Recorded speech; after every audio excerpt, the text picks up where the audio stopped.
High, আজকে তোমাদের সাথে শেয়ার করব সুস্বাদু বাটা মাছের রেসিপি।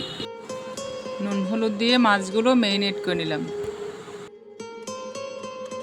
কড়াইতে তেল দিয়ে ডুমো করে কেটে রাখা আলুগুলো দিয়ে দিলাম। আলুগুলো ফ্রাই করা হয়ে গেলে তুলে নিলাম।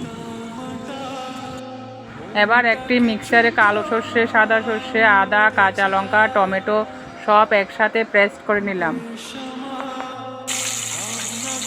ওই তেলে মাছগুলো একে একে দিয়ে দিলাম।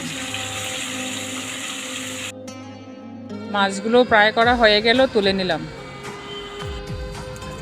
ওই তেলে কালো জিরে দিয়ে পেঁয়াজ কুচি দিয়ে দিলাম। পেঁয়াজটা ব্রাউন কালার হয়ে আসলে দিয়ে দেব লঙ্কার গুঁড়ো, জিরের গুঁড়ো, ধনের গুঁড়ো, হলুদ গুঁড়ো।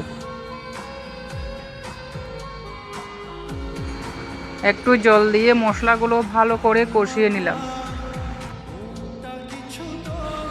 আগে থেকে করে রাখা পেস্টটা দিয়ে দিলাম। পরিমাণ মতো জল দিয়ে দিলাম। গ্রেভিটা ফুটে আসলে মাছ আর আলুগুলো দিয়ে দিলাম।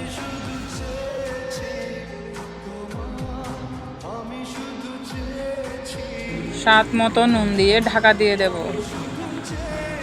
10 মিনিট পর ঢাকা তুলে ধনেপাতা ছড়িয়ে দিলেই রেডি বাটা মাছের রেসিপি। ভিডিওটি ভালো লাগলে চ্যানেলটা সাবস্ক্রাইব করবেন।